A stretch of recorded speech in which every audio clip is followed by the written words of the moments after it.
Hello student, स्वागत है आपका हमारे नए वीडियो में। हम पढ़ रहे थे 11वीं कक्षा के जीव विज्ञान का अध्याय 14 जो कि है श्वसन और गैसों का विनिमय। हमने इसका 3 लेक्चर्स कंप्लीट कर लिया है। आज हमारा इसका 4th पार्ट यानी कि भाग 4। तो चलिए आज की क्लास को शुरू करते हैं। सबसे पहले आता है प्रस्तुति, यानी कि आज का जो हमारा वीडियो लेक्चर चलेगा उस लेक्चर में हम इस अध्याय का कौन सा पोर्शन, कौन सा टॉपिक कवर करेंगे।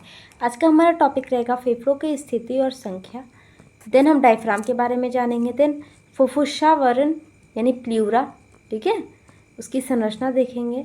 देन फेफड़ों की आंतरिक संरचना एंड देन वक्ष गुहा और फेफड़ों का संबंध क्या है वो समझेंगे। एक एक करके सारे पोर्शन को हम लोग कवर करते हैं, कंप्लीट करते हैं, समझते हैं। सबसे पहला आता है फेफड़ों की स्थिति और संख्या क्या है। यहाँ पर देखिए, पिक्चर भी देख सकते हैं, ठीक है, जस्ट समझने के लिए यहाँ पर लगाया गया है विजुअल्स के लिए। देखिए, आप देख सकते हो यहाँ पर फेफड़ों की संख्या और स्थान, दायां फेफड़ा, बायां फेफड़ा, ठीक है। आप यहाँ पे समझिए, मानव शरीर में 2 फेफड़े होते हैं, दायां और बायां, और ये दोनों वक्ष गुहा के भीतर एक सुरक्षित, संतुलित और सुव्यवस्थित स्थान पर स्थित रहते हैं। इनकी स्थिति केवल रखने के लिए नहीं है, बल्कि यह पूरी तरह कार्यात्मक यानी फंक्शनल दृष्टि से डिजाइन की गई है।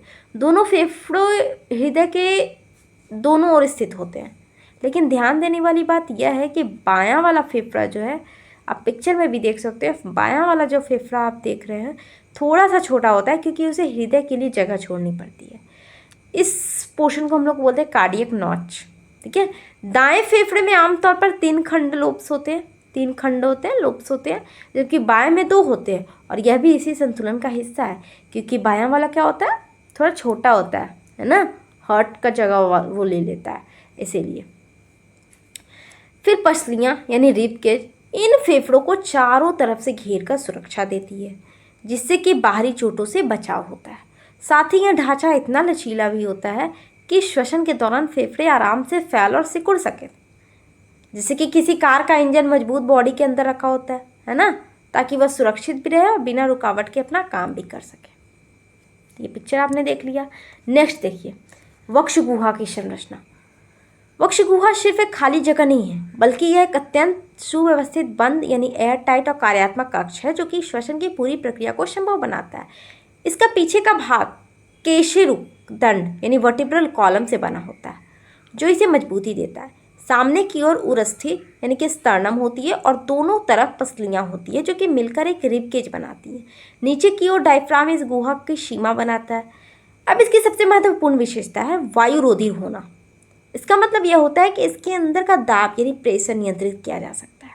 यही दाब परिवर्तन यानी प्रेशर चेंजेस जो होते हैं, श्वसन का आधार है। जब यह गुहा फैलती है तो अंदर का दाब कम होता है और हवा अंदर आती है। जब यह सिकुड़ती है तो अंदर का जो दाब होता है बढ़ता है और हवा बाहर जाती है। जैसे कि एक पंप या सिरिंज जो तभी काम करता है जब वह पूरी तरह बंद हो और उसके अंदर दाब नियंत्रित हो सके। ओके, नेक्स्ट टॉपिक हमारा डायफ्राम है। देखिए, डायफ्राम का पिक्चर्स भी यहाँ पे देख सकते हैं आप।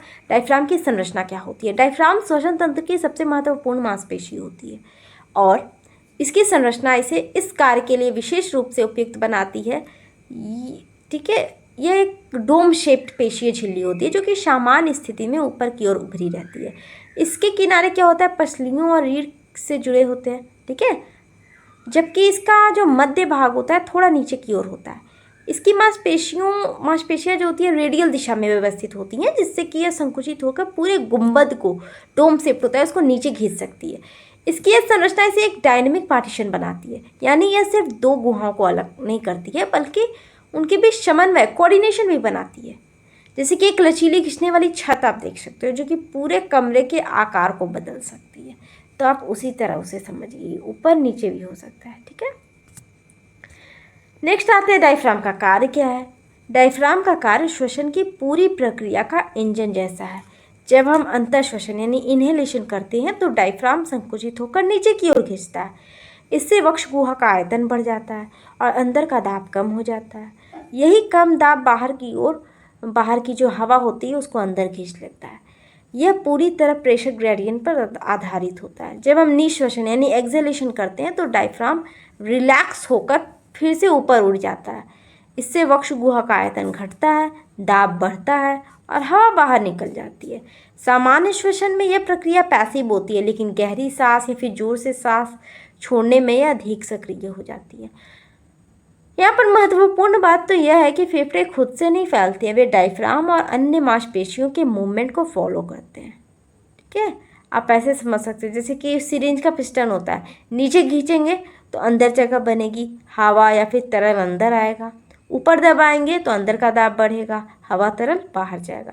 ठीक यही काम डायफ्राम हर सेकंड हमारे शरीर में कर रहा होता है, बिना हमें एहसास कराए। ओके, नेक्स्ट आता है प्ल्यूरा की संरचना, फुफ्फुस आवरण। ठीक है, जो लंग्स की जो मेम्ब्रेन होती है, परत जो होती है, फुफ्फुस आवरण की परतें क्या होती है। देखिए, प्ल्यूरा की दो परतें, बाहरी यानी पेराइटल प्ल्यूरा और आंतरिक विसरल प्ल्यूरा, सिर्फ सुरक्षा ही नहीं देती है बल्कि श्वसन को स्मूथ बनाने में बहुत महत्वपूर्ण भूमिका निभाती है। इन दोनों परतों के बीच एक बहुत ही सूक्ष्म अंतराल होता है जिसे कि प्ल्यूरल कैविटी कहते हैं। यह कैविटी सामान्य परिस्थितियों में पूरी तरह बंद रहती है और इसमें नकारात्मक दाब यानी नेगेटिव प्रेशर बना रहता है, और यही नेगेटिव प्रेशर फेफड़ों को छाती की दीवार से चिपकाए रखता है, जिससे कि जब छाती फैलती है तो फेफड़े भी अपने आप फैल जाते हैं। अगर किसी कारण से यह दाब समाप्त हो जाए तो क्या होगा, जैसे कि चोट या फिर न्यूमोथोरैक्स में, तो फेफड़े सिकुड़ सकते हैं और श्वसन प्रभावित हो सकता है। ठीक है, जैसे कि दो कांच की प्लेटों के बीच थोड़ी सी पानी की परत हो तो वे एक दूसरे से चिपकी रहती है और साथ में ही हिलती है कि नहीं। आप डेली लाइफ एक्सपेरिमेंट से भी देख सकते हो, समझ सकते हो क्या है। अब देखिए, फुफ्फुस आवरणीय द्रव्य क्या होता है, प्लूरल फ्लूइड जिसे बोलते हैं। प्लूरल फ्लूइड जो होता है ना, वो बहुत कम मात्रा में होता है, लेकिन इसका काम बहुत बड़ा होता है। यह द्रव्य सिर्फ घर्षण कम नहीं करता है बल्कि सरफेस टेंशन के माध्यम से फेफड़ों को छाती की दीवार से जोड़े रखने में भी मदद करता है। इसका मतलब है कि जब हम सांस लेते हैं तो फेफड़े क्या होती है, छाती की हर मूवमेंट को फॉलो करते हैं। इसके अलावा यह द्रव्य एक तरह से, ये जो द्रव्य होता है ना प्लूरल फ्लूइड, वो एक तरह से शॉक अब्जॉर्बर की तरह काम करता है, यानी ये अचानक झटकों से फेफड़ों को बचाता है। अगर यह द्रव्य असामान्य रूप से बढ़ जाए यानी कि प्लूरल इफ्यूजन जो होता है, तो फेफड़ों पर दबाव पड़ता है और सांस लेने में कठिनाई होती है। इसे ऐसे समझ सकते हैं जैसे कि दरवाजे की कुंडी में तेल डालने से वह बिना आवाज़ और रुकावट के स्मूथली चलने लगती है। ठीक है, और नहीं तो ऐसे कभी जाम हो जाता है तो आवाज़ करती है ना। नेक्स्ट आता है बाहरी और आंतरिक झिल्ली। देखिए, बाहरी यानी पेराइटल प्लूरा और आंतरिक विसरल प्लूरा झिल्ली, ये दोनों झिल्ली जो होती है उनके बीच का समन्वय बहुत सटीक होता है। आंतरिक झिल्ली फेफड़ों के हर छोटे बड़े हिस्से से टाइटली जुड़ी रहती है, जबकि बाहरी झिल्ली छाती की दीवार, पसलियों और डायफ्राम से जुड़ी होती है। जब छाती का आकार बदलता है तो बाहरी झिल्ली भी उसी अनुसार हिलती है और यह मूवमेंट आंतरिक झिल्ली तक पहुंचती है, जिससे कि फेफड़े भी उसी तरह फैलते या सिकुड़ते हैं। यानी कि एक तरह से लिंक्ड सिस्टम है, एक हिलता है तो दूसरा भी अपने आप हिलता है। ऐसे समझिए जैसे कि दो परतों वाले कपड़ों को सिल दिया जाए, अगर ऊपर की परत हिलेगी तो नीचे की भी परत साथ में हिलेगी। ओके, ये हो गया। नेक्स्ट आते हैं फेफड़ों की आंतरिक संरचना क्या है। यहाँ पर देखिए, पहला है श्वसनियों का जाल। फेफड़ों के अंदर का ब्रोंकियल ट्री वास्तव में एक अत्यंत जटिल नेटवर्क होता है। यह मुख्य श्वसनी यानी ब्रोंकस से शुरू होकर छोटी छोटी श्वसनिकाओं ब्रोंक्यूल्स में विभाजित हो जाता है और अंत में कुपिका यानी एल्वियोलाई तक पहुंचता है। इस ब्रांचिंग का एक बहुत महत्वपूर्ण लाभ है, यह हवा को बहुत बड़े क्षेत्र में डिस्ट्रीब्यूट करता है। हर शाखा का डायमीटर कम होता है, लेकिन कुल मिलाकर सरफेस एरिया बहुत बढ़ जाता है। इस संरचना में कार्टिलेज, उपास्थि जिसे बोलते हैं, वह भी होती है, जो बड़ी श्वसनियों को कोलैप्स होने से बचाती है, जबकि छोटी श्वसनिकाएं जो होती है अधिक लचीली होती है। जैसे कि एक पेड़ का तना होता है जो कि धीरे धीरे छोटी छोटी शाखाओं में बढ़ता जाता है और हर पत्ते तक पोषण पहुंचाता है, तो बिल्कुल ये उसी तरह से है। ओके, नेक्स्ट आते हैं कुपिकाओं की संरचना। देख सकते हो पिक्चर में भी बनाया गया है किस तरह से कुपिका होती है।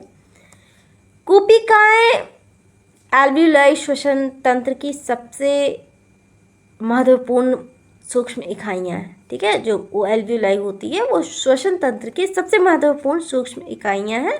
इनकी दीवारें जो होती है केवल एक कोशिका एक कोशिका मोटी होती है, ठीक है, सिंपल स्क्वैमोज एपिथेलियम की तरह, ठीक है, जिससे कि गैसों का आदान प्रदान बहुत तेजी से हो पाता है, मल्टी लेयर्स नहीं होते हैं। इनके चारों ओर केशिकाओं यानी कैपिलरीज का घना जाल होता है, जिससे कि हर कोशिका सीधे रक्त के संपर्क में रहती है। इसके अलावा कोशिकाओं में एक विशेष पदार्थ यानी सर्फेक्टेंट पाया जाता है, जो कि इनके कोलैप्स होने से बचाता है। ओके, नेक्स्ट आते हैं गैस विनिमय की विशेषता। देखिए, कोशिकाओं की संख्या लगभग 30 से 40 करोड़ तक होती है, जिससे कुल सतह क्षेत्र लगभग 70 से 80 वर्ग मीटर तक पहुंच जाता है, जो कि एक टेनिस कोर्ट के बराबर होता है। यह बहुत बड़ा क्षेत्र गैसों के तेज और प्रभावी विनिमय को संभव बनाता है। इसके साथ ही कोशिकाओं की दीवार पतली, ठीक है, नम, मॉइस्ट और अत्यधिक पारगम्य होती है। ये सभी विशेषताएं डिफ्यूजन को तेज बनाती हैं। इसके अलावा आप कह सकते हो रक्त प्रवाह, परफ्यूजन, और वायु प्रवाह, वेंटिलेशन का संतुलन भी बहुत ज़्यादा महत्वपूर्ण होता है। इसे हम कहते हैं वेंटिलेशन परफ्यूजन रेशियो, ठीक है। अगर ये संतुलन बिगड़ जाए तो गैस विनिमय की दक्षता कम हो जाती है। जैसे कि किसी बड़े बाजार में अगर बहुत सारी दुकानें हों और ग्राहक भी बराबर संख्या में आए, तभी लेन देन अच्छे से होगा, है ना। ठीक वैसे ही बड़ा सतह क्षेत्र और सही प्रवाह गैस विनिमय को प्रभावी बनाते हैं। ये हो गया हमारा गैस विनिमय की विशेषता क्या होती है, ठीक है, गैस डिफ्यूजन जो होता है। नेक्स्ट आते हैं वक्ष गुहा और फेफड़ों का संबंध क्या है, रिलेशनशिप देखिए किस तरह से होता है। पिक्चर भी आप देखिए, उसमें समझिए कि किस तरह में बताया गया है। ओके, वक्ष गुहा थोरेसिस कैविटी जिसे बोलते हैं, और फेफड़ों का संबंध बहुत ही घनिष्ठ और परस्पर निर्भर यानी इंटरडिपेंडेंट होता है। फेफड़े स्वयं मांसपेशी संरचना नहीं होते हैं, इसलिए वे अपने आप फैल या सिकुड़ नहीं सकते हैं। ये मैंने आपको बताया भी है। वे पूरी तरह वक्ष गुहा की गतियों पर निर्भर रहते हैं। जब डायफ्राम नीचे जाता है और पसलियाँ ऊपर उठती हैं तो वक्ष गुहा का आयतन बढ़ता है, और इस बढ़े हुए आयतन के साथ फेफड़ों के अंदर एक नकारात्मक दाब यानी निगेटिव प्रेशर बनता है, जिससे वे बाहर की ओर खींचकर फैल जाते हैं। इसके विपरीत यदि हम बात करें तो जब वक्ष गुहा का आयतन घटता है तो फेफड़े अपनी लोच यानी इलास्टिक रिकॉइल के कारण सिकुड़ जाते हैं और हवा बाहर निकलती है। यहाँ पर एक महत्वपूर्ण बात यह है कि फेफड़ों में इलास्टिक फाइबर्स होते हैं जो कि उन्हें स्प्रिंग की तरह वापस सिकुड़ने में मदद करते हैं। और यह पूरा तंत्र जो है प्रेशर वॉल्यूम रिलेशनशिप पर आधारित होता है। जैसे ही वॉल्यूम बढ़ता है प्रेशर घटता है और हवा अंदर आती है, और जैसे ही वॉल्यूम घटता है प्रेशर बढ़ता है और हवा बाहर जाती है। अब समझिए जैसे कि किसी गुब्बारे को एक बॉक्स के अंदर रखें, अगर बॉक्स को बाहर की ओर खींचेंगे तो गुब्बारा भी फैल जाएगा, है ना, और अगर बॉक्स को दबाएंगे तो गुब्बारा भी सिकुड़ जाएगा। तो गुब्बारा खुद से नहीं बदल रहा है बल्कि बॉक्स के बदलाव को फॉलो कर रहा है। ओके, चलिए नेक्स्ट आता है वायुरोधी कक्ष का महत्व क्या है। वक्ष गुहा का वायुरोधी एयर टाइट होना श्वसन का मूल आधार है। यह एक बंद कक्ष की तरह काम करती है जहां अंदर का दाब नियंत्रित रहता है। इस एयर टाइट नेचर के कारण ही इंट्राप्ल्यूरल प्रेशर जो होता है, ठीक है, फुफ्फुस आवरण के अंदर का दाब सामान्यतः नकारात्मक बना रहता है, जो फेफड़ों को कोलैप्स होने से बचाता है। यदि किसी कारण से यह वायुरोधी व्यवस्था टूट जाए, जैसे कि छाती में चोट लगने पर हवा अंदर घुस जाए, निमोथोरैक्स, तो यह नकारात्मक दाब खत्म हो जाता है। परिणाम स्वरूप क्या होगा, फेफड़े सिकुड़ सकते हैं और श्वसन गंभीर रूप से प्रभावित हो सकता है। इसका मतलब यह है कि श्वसन सिर्फ हवा के अंदर बाहर जाने का नाम नहीं होता है, बल्कि यह एक बहुत ही फाइनली रेगुलेटेड प्रेशर सिस्टम होता है जो कि एयर टाइट स्ट्रक्चर पर निर्भर करता है। जैसे सिरिंज या पंप तभी सही से काम करता है जब उसमें कहीं से हवा लीक ना हो। अगर उसमें छेद हो जाएगा तो सक्शन जो होता है वो बन ही नहीं पाएगा। तो ठीक वैसा ही यहाँ भी होता है। नेक्स्ट देखिए श्वसन के लिए अनुकूलन। फेफड़ों और वक्ष गुहा की पूरी संरचना एक परफेक्टली डिजाइन सिस्टम की तरह होती है जो कि श्वसन को अधिकतम प्रभावी बनाने के लिए विशेष रूप से अनुकूलित यानी अडेप्टेड है। इसमें कई विशेषताएं शामिल होती है, जैसे कि कोशिकाओं की बहुत बड़ी संख्या, उनकी पतली और नम दीवारें, ठीक है, विशाल सतह क्षेत्र और फुफ्फुस आवरण की स्मूथ स्लाइडिंग व्यवस्था। इसके साथ ही डायफ्राम और अंतरस्पर्शक पेशियों का समन्वय कोऑर्डिनेशन जो होता है, तथा रक्त और वायु के बीच सही अनुपात, वेंटिलेशन परफ्यूजन बैलेंस, ठीक है, वेंटिलेशन परफ्यूजन बैलेंस, वो भी इस अनुकूलन का हिस्सा है। ये सभी मिलकर यह सुनिश्चित करते हैं कि हर सांस के साथ अधिकतम ऑक्सीजन शरीर में जाए और कार्बन डाइऑक्साइड प्रभावी रूप से बाहर निकले। एक और महत्वपूर्ण अनुकूलन यह भी होता है कि यह पूरी प्रक्रिया स्वतः यानी ऑटोमेटिक चलती रहती है। हमें इसके लिए अलग से सोचना नहीं पड़ता है। मस्तिष्क का श्वसन केंद्र रेस्पिरेटरी सेंटर इसे लगातार नियंत्रित करता है ताकि शरीर की ज़रूरत के अनुसार श्वसन की गति बदल सके। जैसे कि कोई आधुनिक मशीन है जिसे कि एक खास काम के लिए डिज़ाइन किया गया हो, उसके हर पार्ट का आकार, स्थिति और कार्य ऐसा होता है कि वह काम सबसे बेहतर तरीके से हो सके। ठीक वैसे ही हमारा श्वसन तंत्र भी एक हाईली एफिशिएंट और परफेक्टली कोऑर्डिनेटेड सिस्टम होता है। ओके, चलिए अब आते हैं संक्षेपण, यानी कि आज की क्लास में हमने क्या क्या पढ़ा। आज हमने देखा फेफड़ों की स्थिति और संख्या, देन हमने डायफ्राम देखा, ठीक है। उसके बाद हमने प्ल्यूरा की संरचना समझी, ठीक है, प्ल्यूरा की संरचना। देन फेफड़ों की आंतरिक संरचना पर चर्चा की हमने, एंड देन वक्ष गुहा और फेफड़ों का संबंध समझा। ओके, ठीक है, तो फिर आज के लिए इतना ही। मिलते हैं हम लोग अगले वीडियो में, ठीक है। धन्यवाद।